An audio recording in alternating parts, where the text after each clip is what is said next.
ప్రస్తుతం AP CM Chandrababu Naidu మీడియాతో మాట్లాడుతున్నారు. లైవ్ చూద్దాం. ఇతను వైఎస్ఆర్ కాంగ్రెస్ పార్టీ. మీ ఇష్ట ప్రకారం తగలబెడితే మేము మిమ్మల్ని సమర్థించాలి.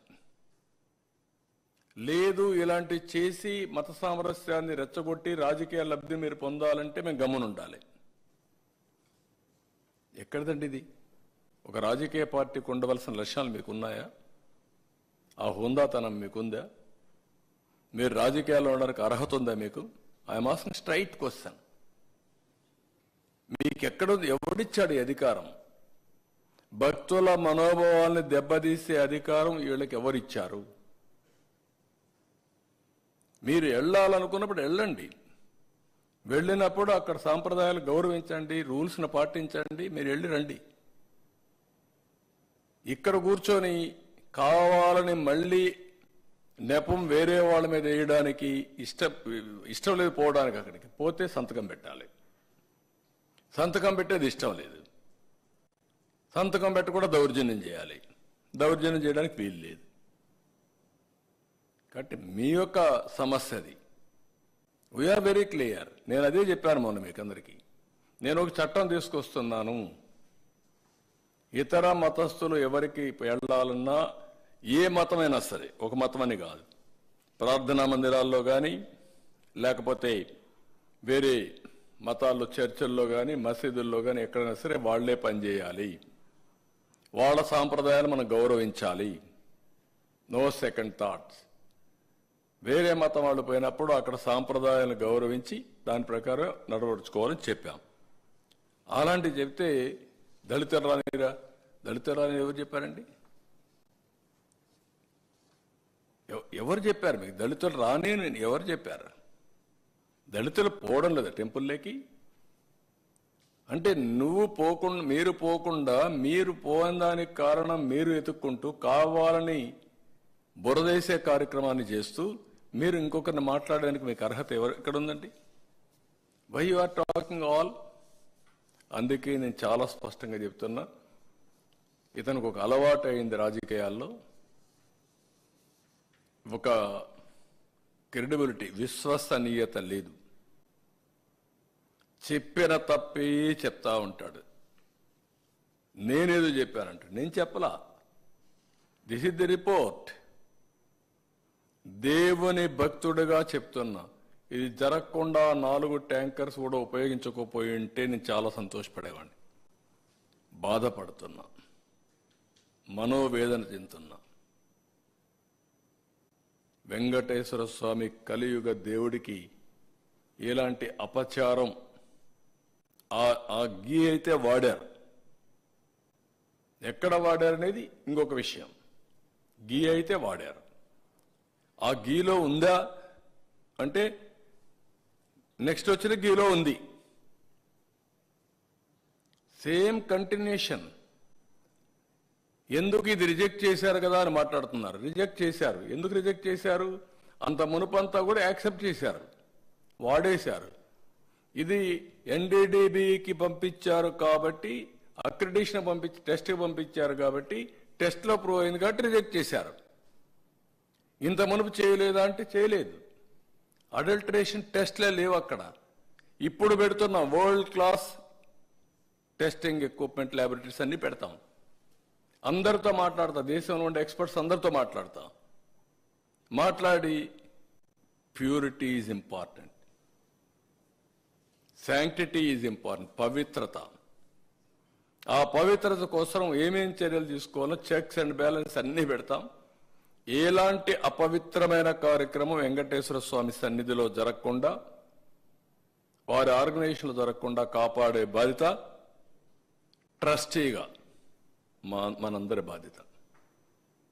వారసులుగా గౌరవించాల్సిన బాధ్యత ప్రజలందరిది. ఏ ఒక్క వ్యక్తి వచ్చి మనోభావాలు దెబ్బతీస్తారంటే కుదరదు. I'm very clear. నేను ఆ విషయం మనం కూడా చెప్పా, ఈరోజు కూడా చెప్తున్నా. ఇలాంటివన్నీ చెప్పి ఇష్టం లేకపోతే పోవద్దండి. ఇష్టం ఉంటే వెళ్ళండి. వెళ్ళినప్పుడు అక్కడ సాంప్రదాయాలు పాటించి వెళ్ళండి. నన్ను మీరు అడగడానికంటే నేను అడగడం లేదు. అక్కడ ఉన్నాయి, రూల్స్లో ఉన్నాయి. ఆ రూల్స్లో ఉండేది పాటించి తీరాలి. ఇంకొక ఆయన మాట్లాడుతున్నాడు. ఏం మాట్లాడతాడంటే ఒక ఆయన అయితే వాడు జనరల్ సెక్రటరీ పెట్టారు, అడ్వకేట్ ఎవరో ఒక అతను, పంది మాంసం బంగారం, నెయ్యి రాగి, బంగారం తీసుకొచ్చి రాగిలో కలుపుతారంటాడు. అంటే మనోభావాలు అంటే లెక్కలేదా మీకు? కనీసం మీరు కండెమ్ చేశారా? మాజీ ముఖ్యమంత్రి గారు, మీ పార్టీ జనరల్ సెక్రటరీ అవునా కాదా? మీ వాళ్ళు ఏమేమి మాట్లాడినా మేము భరించాలనా? మీకు బాధ్యత లేదా? మీకు ఆ విషయాలు నేను అడుగుతున్నా, ప్రజలను గుర్తించుకోమంటున్నా.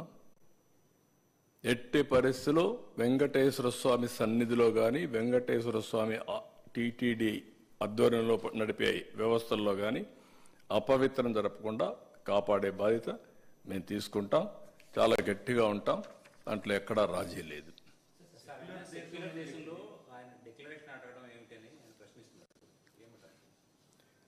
దేశం సెక్యులర్ దేశం, మత సామరస్యాన్ని కాపాడడానికి, మనోభావాలు దెబ్బతీయడానికి కాదు. నా ఇష్ట ప్రకారం వేరే మతాల్ని రెచ్చగొట్టడానికి కాదు. ఆయన కూడా గుర్తుపెట్టుకోవాల్సింది, అక్కడ టెంపుల్లో సాంప్రదాయాలు, నేను కూడా ఒక టెంపుల్కి పోయినప్పుడు హిందూ అయినా అక్కడ సాంప్రదాయాలు పాటించలేకపోతే నేను పోను. Be clear. కాబట్టి అక్కడ డిక్లరేషన్ ఉంది. ఉన్న డిక్లరేషన్ మీరు ఇవ్వకపోతే చిన్న చిన్న టెంపుల్స్ మీరు పోవచ్చు, అక్కడ డిక్లరేషన్ ఎవరు అడగరు. కానీ ఇక్కడ కొన్ని నిబంధనలు ఉన్నాయి, ఆ నిబంధనలు పాటించి తీరాలి, సాంప్రదాయాలను గౌరవించి తీరాలి. దానికి సెక్యులర్ దేశం అనే ఇది అక్కర్లా. అడ్డుకోరు, నువ్వు ముఖ్యమంత్రివి, అందుకే ఇన్ని అపచారాలు జరిగాయి, అవే పరాకాష్ఠకి వెళ్ళాయి. ముఖ్యమంత్రిగా ఉన్నప్పుడు నువ్వు చట్ట వ్యతిరేక కార్యక్రమం చేశానని చెప్పడం కూడా సిగ్గేయాలి కదా. You will be the first citizen. Oath ఏం చేశారు మీరు? చట్టాన్ని గౌరవిస్తామని ఓత్ చేసావా లేదా? రాజ్యాంగాన్ని ఉల్లంఘించమని చేసావా లేదా? ఈ చట్టం జరిగిందా లేదా? చట్టాన్ని ఉల్లంఘించారా లేదా? దానిపైన కూడా మీ పైన యాక్షన్ తీసుకోవాలి కదా. అట్లా జరిగితే మరి అడ్డుకోలేదంటే ఎవరు అడ్డుకుంటారు? సీఎంగా పోతే ముఖ్యమంత్రిగా అధికారం ఇచ్చారు, కానీ దేవాలయంలో సాంప్రదాయాలు వైలేట్ చేయమని లేదు. మీరు గుర్తుపెట్టుకోవాలి, ముఖ్యమంత్రి అనే వ్యక్తి మొదటి రెస్పాన్సిబుల్ వ్యక్తి, చట్టాన్ని గౌరవించడంలో మొదటి వ్యక్తిగా ఉండాలి, సాంప్రదాయాలు గౌరవించడంలో మొదటి వ్యక్తిగా ఉండాలి. కాబట్టి ఇవన్నీ కరెక్ట్ కాదు.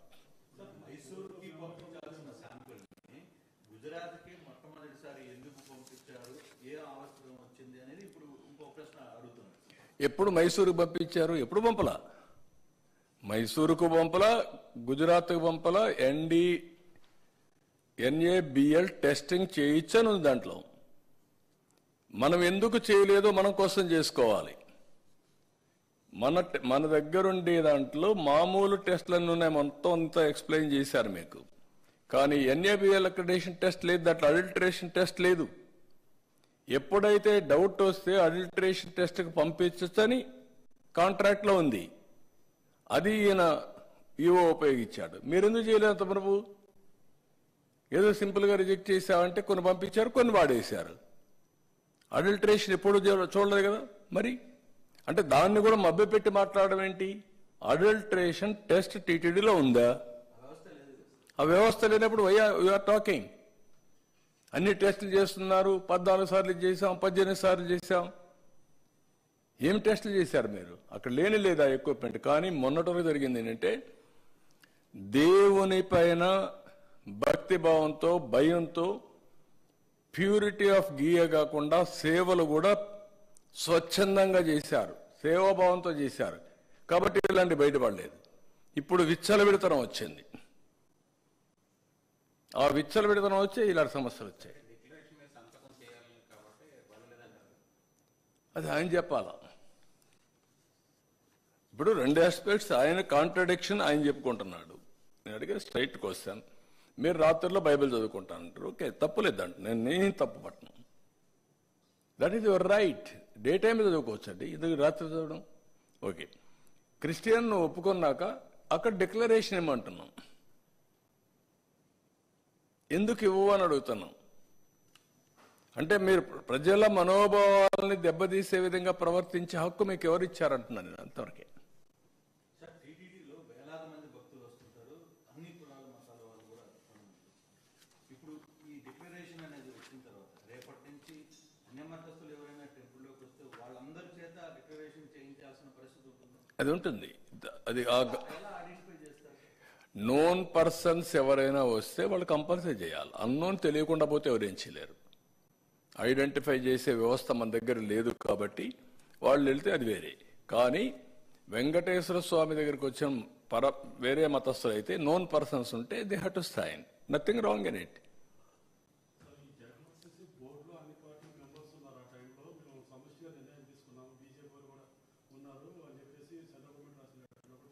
అన్ని బీజేపీ రికమెండ్ చేసిన సభ్యులను కూడా బోర్డులో పెట్టుకున్నాము. మరి బీజేపీ ఎందుకు ఈరోజు సపోర్ట్ గా మాట్లాడుతుంది? ఎందుకు అంటే బీజేపీ చెప్పిన ఇది ఉంటే కూడా అండి, మీకు పర్మిషన్ ఇచ్చారా బీజేపీ కానీ రాజకీయ పార్టీలు కానీ రాజ్యాంగం కానీ మీరు పోవడానికి? అక్కడ సాంప్రదాయాలు గౌరవించద్దని ఎవరన్నా చెప్పారా మీకు? బ్లాక్మెయిల్ చేయడం ఏంటండి? నేను వేసింది మామూలుగా అక్కడక్కడ ఉంటే మంచి వ్యక్తులు ఉంటే అన్ని రికమెండేషన్లు డిఫరెంట్గా వస్తాయి, ప్రాసెస్ చేస్తాం, చేసినప్పుడు మంచి వ్యక్తులకు వేస్తాం. దాంట్లో ఎవరు తప్పట్టారు, ఎవరు తప్పట్లేదు. మీరు వేసింది 50 మందిని జంబో చేయడం అయి తప్పు. వెంకటేశ్వర స్వామిని రాజకీయానికి ఉపయోగించడం తప్పది, వ్యాపారానికి ఉపయోగించడం ఇంకా తప్పు, ఇంకో పక్క పైరులకు ఉపయోగించడం ఇంకా తప్పు. అవన్నీ చేశారు. ఎవరండి ఆ జాయింట్ ఈవో? ఎందుకు ఈవోగా పెట్టారండి జాయింట్ ఈవో అని? ఏ సర్వీస్ అండి? One of the premier service. TTD అనేది premier service. All IAS officers, senior officers కనీసం నా జీవితంలో ఒక 2 సంవత్సరాలు, 1 సంవత్సరం దేవునికి సేవ చేయాలి, నాకు మోక్షం కలుగుతుంది. అది వాళ్ళ జీవిత ఆశయాలండి. ఎవడో తీసుకొచ్చి ఎక్కడ పెడతారండి? ఏంటి మీకు అంటే మిమ్మల్ని అడిగేవాళ్ళు లేరు కదా, మీకు అధికారం ఇచ్చారని కదా. ఇది అధికార దుర్వినియోగం అవునా కాదా? ప్రజలు డిసైడ్ చేయాలి ఇవన్నీ. ఇంత ఇష్యూ జరుగుతుంది. ఇప్పుడు పర్మిషన్స్ ఇచ్చిన వ్యక్తి, టెండర్లు నిర్వహించిన వ్యక్తి, సోకాల్డ్ వ్యక్తి, మరి ఇప్పుడు దాకా కనీసం అతను ఎక్కడున్నాడో తెలియదు, బయట దానికి సంబంధించిన ఆహారం ఏం జరుగుతుందో చెప్పట్లేదు. మరోవైపు దీనికి సంబంధించిన దీంట్లో ఇప్పుడు సిట్ ఎంక్వైరీ స్టార్ట్ అవుతుంది. సార్ ఈవో అంటే అప్పుడు ఈవో పరిస్థితి, గత పాత అధికారి పరిస్థితి ఏంటి, ఎలా చూద్దాం. అవన్నీ అన్ని కూడా డీటెయిల్స్ అన్నీ వస్తే దాని గురించి మాట్లాడదాం. నేను ఏ ఒక్క వ్యక్తుల గురించి నేను మాట్లాడడం లేదు. సాంప్రదాయాలు, రూల్స్, కొద్దిగా అక్కడ జరిగే అవకతవకలు, ఆ విషయాలే మాట్లాడుతాం. దీంట్లో ఎవరు ఇన్వాల్వ్ అయినా వాళ్ళందరిపైన చట్టపరంగా యాక్షన్స్ ఉంటాయి. I'm very clear. నెయ్యి విషయమే కాదు,